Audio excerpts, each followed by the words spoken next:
नमस्कार।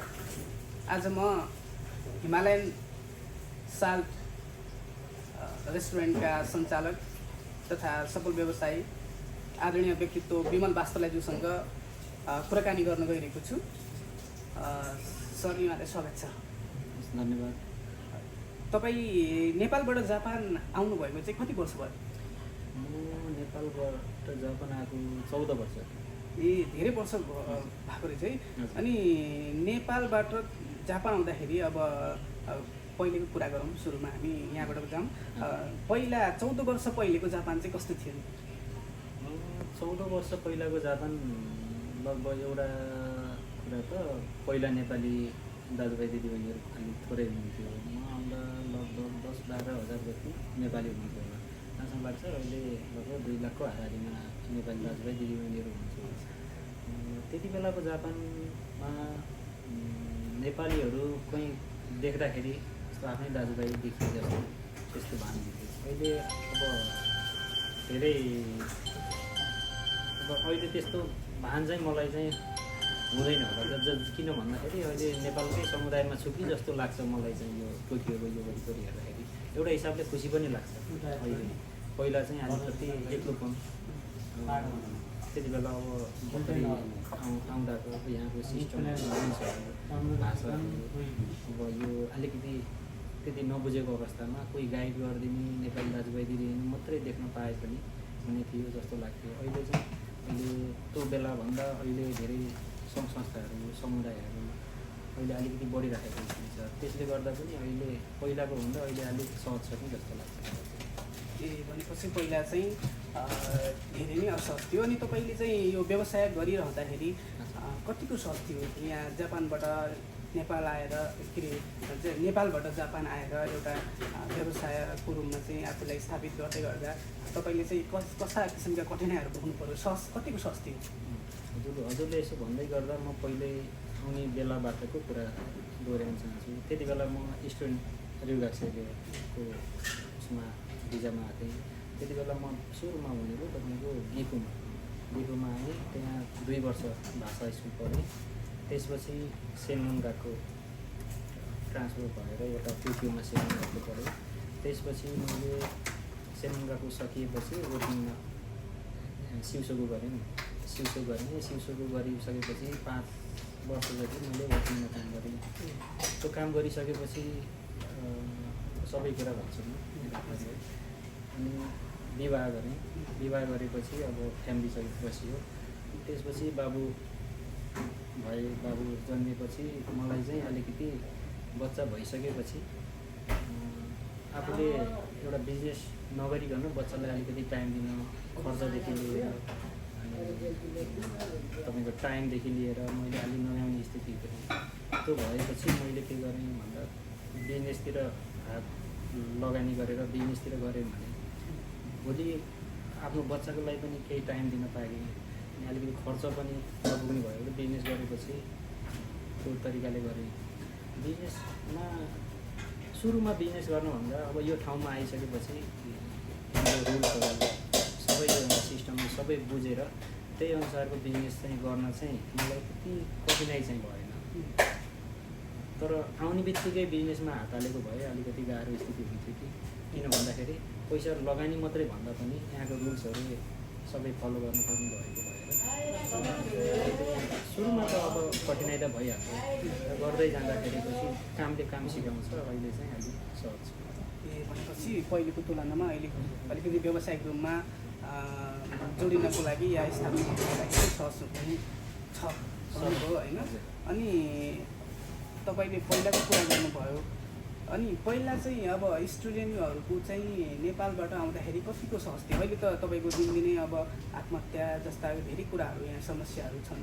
एउटा किसिमले चाहिँ काम नपाउने विद्यार्थीहरू नपाउने स्थिति छ। आर्थिक रूपमा चाहिँ एउटा समस्यामा गुज्रिरहेका छन् विद्यार्थीहरू। र यो स्कुलको फी तिर्न नसकेर पनि कतिपय विद्यार्थीहरू चाहिँ नेपाल गइसकेको कुरा पनि छ होइन? होइन हामी हजुर। सुन्नमा आएको छ। अनि हजुर। अर्को कुरा चाहिँ तपाईँको चाहिँ अब यहाँको रुल्स एन्ड रेगुलेसन होइन जापानको नेपालको सिस्टम अनि यहाँको रुलहरू पनि फलो नगर्दाखेरि धेरै विद्यार्थीहरू पक्राउ परेको अस्ति एउटा घटना सुनेको थिएँ। अनि त्यस्तो किसिमको चाहिँ घटनाहरू छन्। अब तपाईँलाई चाहिँ के लाग्छ पहिलाको तुलनामा अहिले त्यस्ता गतिविधिहरू बढेको हो कि पहिला पनि यस्तै यस्तै किसिमका चाहिँ घटनाहरू भइरहेको थिए? मलाई यस्तो लाग्छ सर, एउटा कुरा त अब हामी विदेशी हौँ। अब विदेशी जहाँ विदेशी धेरै बढ्छ नि, बढेपछि के हुने भयो भन्दा त्यहाँको पनि अहिले रुल्सहरू कडा हुने भयो, एउटा कारण छ। अर्को कारण अब विदेशी बढेपछि काम पाउन पनि अलिकति सुरुमा समस्या छ। पहिला त्यस्तो गाह्रो चाहिँ मलाई भएन काम पाउनु, अहिले चाहिँ अलिकति गाह्रो छ। अनि अब त्यही नै हो जस्तो लाग्छ। त्यो अरू त अब मान्छे विदेशी बढेपछि पहिला थोरै विदेशीहरू हुनुहुन्थ्यो, थोरै घटना घट्थ्यो, त्यो भित्र हुने हो। जस्तो 10,000मा दुईवटा घटना घट्नु र 2 लाखमा 20वटा घटना गर्नु र त्यो रेसियोमा त बराबरै हो। तर मलाई अब कस्तो लाग्छ भने अब मेन विदेशीहरू अब रुल्स फलो नगर्नु त अब तिनीहरूको मूर्खता हो। काम नपाउनु भनेको उसको भाषामा अब यहाँको जापान आउनुभन्दा पहिला अलिकति कुरा नबुझिकन आएको हुनाले चाहिँ अहिले समस्या परेर काम नपाएपछि अब गएको बित्तिन गाह्रो भयो एउटा। अनि अब 2 महिना भयो 4 महिना भयो अनि मान्छे चाहिँ अलिकति काम पाइनँ। अब यता पनि पैसा तिर्नु छ, उता नेपालमा पनि अब अलिकति पैसा पठाउन मन लाग्छ। त्यो गर्न गएपछि मान्छे चाहिँ अलिक फ्रस्ट्रेसन भएको हो कि त्यो कारणले आत्महत्या बढेको हो कि जस्तो लाग्छ। तर पहिलाको भन्दा त अहिले धेरै सङ्घ संस्थाहरू पनि धेरै सपोर्ट गरिराखेको हुनुहुन्छ। अहिले हामीले त्यति बेला लाग्थ्यो कि सिउसो गर्नु त धेरै ठुलो कुरा हो गएको सकिसकेपछि जस्तो लाग्थ्यो। तर अहिले सिउसो गर्नु पनि त्यस्तो गाह्रो छैन, किन भन्दाखेरि धेरै सङ्घ संस्थाहरूले गाइड गरिराखेको। अहिले अब तपाईँको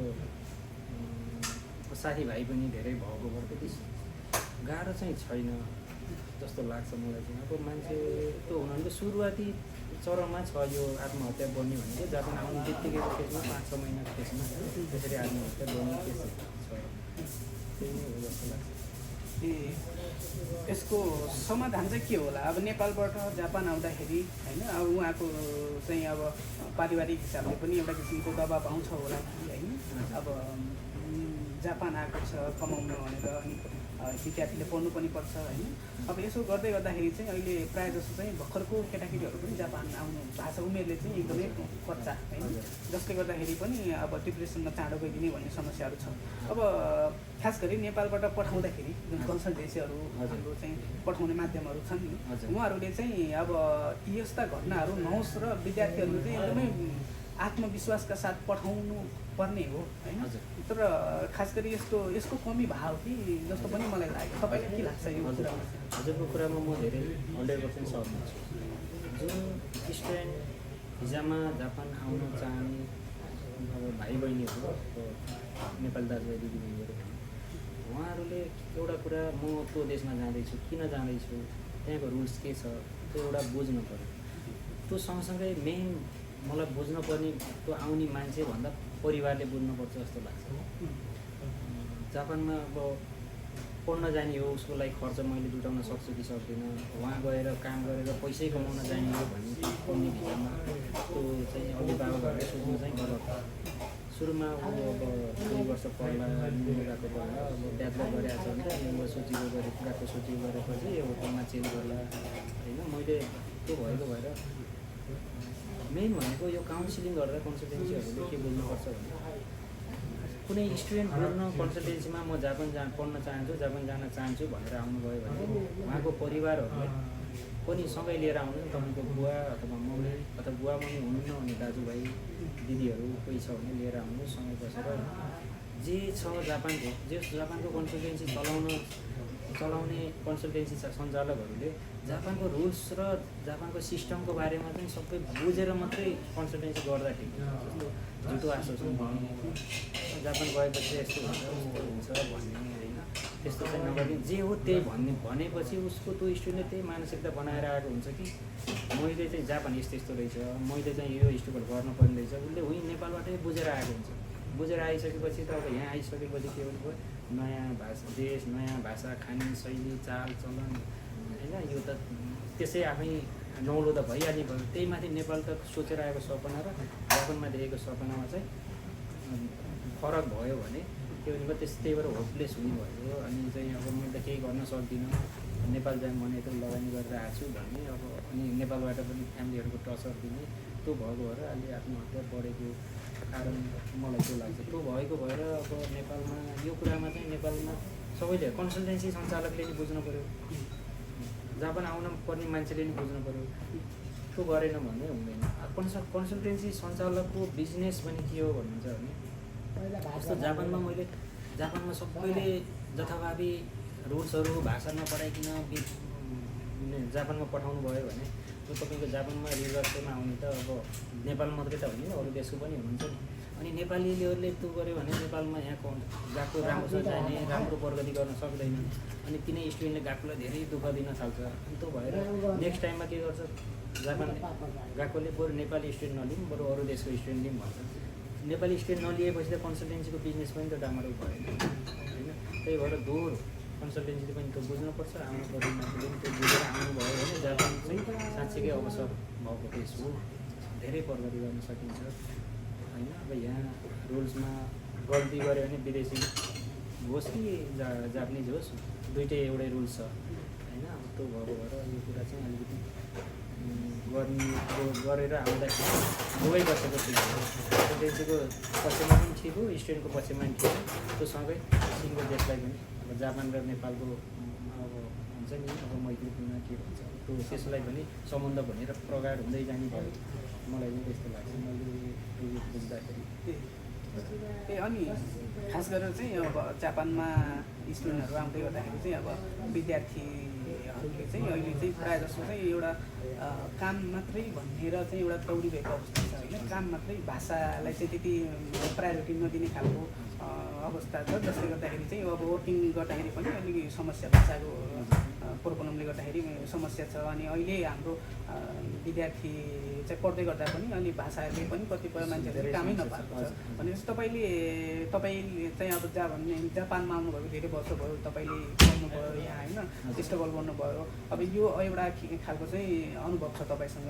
अनि तपाईँको अनुभव कस्तो छ यो चाहिँ विद्यार्थीले काम मात्र भन्ने दौडिने विद्यार्थीको लागि चाहिँ होइन? अब कसरी यो हामीले चाहिँ आफ्नो लाइफस्टाइल जापान आइसकेपछि आफ्नो दैनिक होइन कसरी बिताउँदाखेरि चाहिँ हाम्रो भविष्य पनि अनि तपाईँ जस्तै होइन एउटा प्रेरणा बनोस् होइन, हाम्रो हेर्नेहरूको लागि, मेरो लागि होइन, कसरी अगाडि बढ्दाखेरि एउटा स्टुडेन्ट लाइफमा चाहिँ हामीलाई चाहिँ सहज होला भविष्य। यस्तो हो, मैले भनिहालेँ जापान अवसर भएको देश हो। एउटा कुरो त रुल्स फलो गर्नु पऱ्यो। अनि काम त अब हामीलाई अब गर्नै पऱ्यो, 28 घन्टा त काम गर्नै पऱ्यो, किनभने अब सबै कुरा महँगो छ जापानमा। अब सबै नेपालको मात्रै ल्याएर पनि चलाउन सकिँदैन। जापानमा सुरुमा 2 वर्ष भाषा राम्रोसँग पढ्ने, अनि त्यसपछि सकभर दाइगाको जाने, दाइगाको गइसकेपछि अलिकति सजिलो हुन्छ, किनभने गएको फी तिर्न परेन होइन। अब राम्रो भाषा छ भने, राम्रोसँग पढेछ भने त्यही अनुसारको काम हुन्छ। त्यही भएर पहिले स्टुडेन्ट छँदै आइहाल्छु, कमाइहाल्छु, पैसा कमाइहाल्छु, यतातिर लाउनु भन्दा अलि 5 वर्षपछिको भविष्य सोचेर गर्ने भने जापान चाहिँ अवश्य राम्रो छ। अहिले सुरुमै काम भन्ने, काम पाइने भन्ने आत्तिने, अनि पढ्ने बेलामा नपढ्ने, गएको ढिलो जाने, कहिले गएको नजाने। अहिले त मैले कतिसम्म देखेको छु भने भाइ बहिनीहरू जस्तो पानी पऱ्यो भने त्यही काम पऱ्यो भने आज पानी पऱ्यो म काममा आउँदा भनेको मैले कति ठाउँमा भाइ बहिनीहरूलाई काममा पनि लगाइदिएँ। पहिलो दिन पानी पऱ्यो दाइ म त काममा जान्न, उहाँको कम्पनी मान्छेलाई भनिदिनुहोस् न भन्नुहुन्छ। हेर्नुहोस् न, अलिकति स्ट्रगल गर्नु पनि पानी घाम लाग्यो भने काममा नजाने, पानी पऱ्यो भने काममा नजाने, त्यस्तो नगर्ने होइन। त्यो सबै कुरा अलिक बुझेर गर्नुभयो भने अब राम्रो छ जापान चाहिँ। अब सुरुमा मैले लगानी गर्ने हो, म पढ्नमा लगानी गर्ने हो भन्ने सोच्नु पऱ्यो नि त। मैले त्यो गर्नुभयो भने राम्रो हुन्छ। अब सुरुमै त्यो चाहिँ अब अहिले बुझ्नुहुन्छ होला जस्तो लाग्छ, अब बुझेर पनि नगर्नु भएको होइन। अब त्यति त अब लगभग +2 नगरिकन जापानी स्टुडेन्ट चाहिँ आउनुहुन्न त्यति गरेर मान्छे त बुझ्नु जस्तो लाग्छ त्यो चाहिँ अलिक व्यावहारिक रूपमा बुझेर पनि व्यवहारमा देखाउनु पऱ्यो जस्तो लाग्छ भनेपछि अब विद्यार्थीहरूले चाहिँ काम मात्र नभएर चाहिँ एउटा भविष्यको लागि चाहिँ अहिलेदेखि आफ्नो पढाइलाई चाहिँ महत्त्व दिँदाखेरि चाहिँ भविष्य सजिलो हुन्छ भन्नुभयो अब चाहिँ अब तपाईँ व्यवसायिक मान्छे होइन अब व्यवसायतिरै जाउँ होइन कुराकानी गरौँ अनि व्यवसाय गर्दै गर्दाखेरि चाहिँ अब खास गरेर नेपाली मान्छे होइन जापान आएर एउटा किसिमको व्यवसायमा स्थापित हुनु पऱ्यो अनि यसले गर्दाखेरि चाहिँ अब आउने हामीलाई त प्रेरणा मिल्छ नै होइन अब यो हाम्रो कुराकानी हेर्दै गरेपछि अब कतिपय हाम्रो सोच हुन्छ अब बिजनेस गर्ने जो अहिलेसम्म पढ्दै गरेका पछि गएर व्यवसाय गर्छु भन्नेहरू हुनुहुन्छ अब उहाँहरूको लागि चाहिँ यो तपाईँको अनुभव अब यो बिजनेस लाइनतिर व्यावसायिक रूपमा जाँदाखेरि फाइदा कतिको अप्ठ्यारो छोटकरीमा बताइदिन सक्नुहुन्छ मलाई यस्तो लाग्छ सर जापानमा आउने बित्तिकै बिजनेसमा चाहिँ लगानी नगर्नुहोस् बुझेर मात्रै लगानी गर्नुहोस् किनभने व्यावसायिक रूपमा चाहिँ तपाईँको सुरुमा एउटा पसल लिन्छु भनेर लिएर मात्रै हुँदैन पसल लिन सजिलो छ चलाउन एकदम गाह्रो छ पसल चलाउन उसको भाडा तिर्नु पऱ्यो स्टाफ तिर्नु पऱ्यो स्टाफको स्यालेरी तिर्नु पऱ्यो ट्याक्स तिर्नु पऱ्यो होइन अब तपाईँ मैले यसो बुझ्नु यतिमा पसल लिएपछि त भइहाल्यो नि त्यसै चल्छ होइन यसमा नसोच्नुहोस् लगानी गर्न सजिलो छ तर त्यसलाई चाहिँ 5 वर्ष 10 वर्ष त्यही बिजनेस चाहिँ हान्नलाई चाहिँ अलिकति मिहिनेत गर्नैपर्छ अब तपाईँको बिजनेसमा डुब्यो भने झ्याप्पै डुब्छ आयो भने पनि मजाले पैसा आउँछ छिटो बिजनेसमा चल्यो भने छिटो धनी पनि भइन्छ बिजनेस डुब्यो भने छिटो रोडमा पनि आउने सम्भावना चाहिँ हुन्छ तपाईँको अब यहाँको बिजनेस यस्तो पनि मैले यसो अलिकति कसरी बुझेँ भने जापानमा हामी विदेशीहरूलाई हेर्ने मान्छेले बिजनेस कसरी मैले बुझेँ भने अब तपाईँको इन्भेस्टमेन्टको रुल्स जापानले जुन काम गर्ने मान्छेलाई जति माया गर्छ नि बिजनेस गर्ने मान्छेले त्यति माया गरे जस्तो मलाई चाहिँ लाग्यो है किन भन्दा तपाईँले इमिग्रेसनले भिजा दिनु प्रक्रियादेखि लिएर होइन जस्तो एउटै कम्पनीको ओनरको त्यो स्टाफको भन्दा वर्षमा 100-200मा सिउन्यू बढी हुन्छ तर तपाईँ स्टाफको चाहिँ सिउन्यू कम हुन्छ सिउन्यू बढी हुने बित्तिकै ओनरले बढी ट्याक्स तिरेको हुन्छ सिउन्यू कम हुने बित्तिकै अलिकति ओनरको भन्दा यति कम हुने बित्तिकै उसले कम ट्याक्स तिरेको हुन्छ तर ओनरको भिजा चाहिँ तपाईँको 1 वर्ष त्यस्तो आउँछ मानव मैले तपाईँलाई उदाहरण दिनु खोजेको सबैको केसमा यो लागु नहोला मैले धेरै बुझेअनुसार स्टाफको चाहिँ 3 वर्ष भिजा दिइरहेको हुन्छ त्यही कम्पनीको ओनरको 1 वर्षको भिजा त्यही कम्पनीको स्टाफको 3 वर्षको भिजा दिएको छ अनि मैले चाहिँ बुझ्दाखेरि के हुन्छ जापानमा चाहिँ मेन समस्या भनेको कामदारको समस्या काम गर्ने मान्छेलाई अलिक माया गर्छ बिजनेस गर्नलाई त्यति माया नगरे हो कि जस्तो लाग्छ अब हाम्रो जस्तो अब सानो खालको बिजनेस नभनौँ अब ठुल्ठुलो बिजनेसको त अब त्यो बाटो अर्कै छ त्यस्तै लाग्छ मलाई भनेपछि अलिकति व्यावसायिक रूपमा चाहिँ जोडिनुलाई चाहिँ अलिकति गाह्रो छ अब तपाईँले चाहिँ व्यावसायिक रूपमा जोडिनु भएको चाहिँ कति वर्ष भयो म व्यावसायिक रूपमा जोडिएको 6 वर्ष भयो 6 वर्ष कस्तो चलिरहेको तपाईँको अहिलेको व्यवसाय राम्रै भइरहेको छ ठिक छ सर सन्तुष्ट छु स्टाफलाई नि सन्तुष्टै राख्न सकेको छु आफू पनि अब स्टाफ सन्तुष्ट भएपछि म पनि सन्तुष्टै छु स्टाफहरू सबै नेपालीहरू सबै नेपाली कतिजना स्टाफ भएर तपाईँले चाहिँ अहिले आफ्नो व्यवसायहरूमा चाहिँ व्यवसायलाई चाहिँ अगाडि बढिराख्नु भएको छ अहिले हामी म बाहेक 3 जना हुन्छ तपाईँले यो तपाईँको व्यवसाय जुन रेस्टुरेन्ट छ तपाईँले यो रेस्टुरेन्टको बारेमा के उपलब्धहरू सेवाहरू छन् तपाईँले यो रेस्टुरेन्टमा चाहिँ दिने सेवाहरू अनि तपाईँको यो व्यावसायिक रूपमा स्थापित जुन रेस्टुरेन्ट छ त्यो चाहिँ लोकेसन होइन कुन जापानको टोकियोमा चाहिँ कुन ठाउँमा यो चाहिँ हामी ठ्याक्कै कुन ठाउँमा छ हामी यो निसिसुगामो तोसिमाकुको निसिसुगामो भन्ने ठाउँमा छ हाम्रो पसलको चाहिँ द हिमालयन साल्ट पसल हामीले त्यहाँ इन्डियन प्लस नेपाली खाना उपलब्ध गराएको छौँ नेपाली हाम्रो मलाई यो कुरामा खुसी लाग्छ कि जस्तो अलिक पहिला मैले सुनेको कुरा हो, नेपाली खाना हुँदा जापानिज खाना चाहिँ फेमस छ, नेपाली खाना हुँदा इन्डियन खाना फेमस छ भन्ने।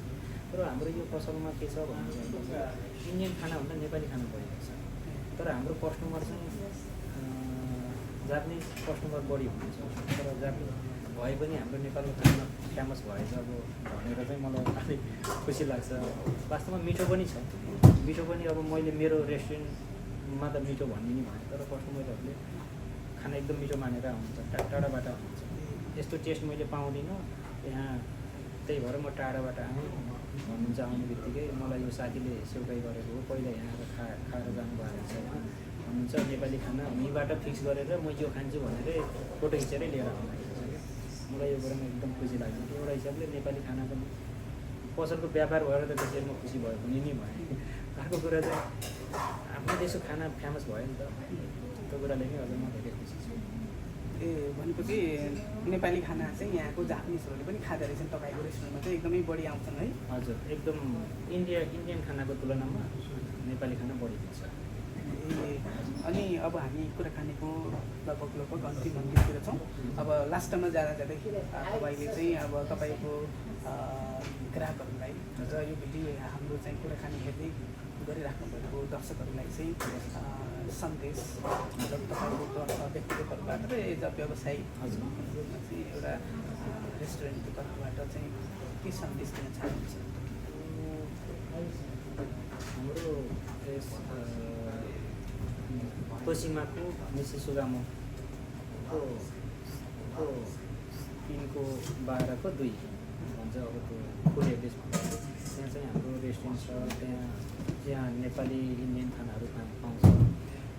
नेपाली खाना सबै पारिवारिक रूपमा यहाँ आउने जापानिज कस्टमरहरू पनि यस्तो मिलनसार जस्तो कि नेपालमै गए जस्तो, त्यस्तो खाना पनि टिपिकल नेपालमै गएर खाए जस्तो, अनि पारिवारिक रूपमै हामीले सेवा गर्छौँ।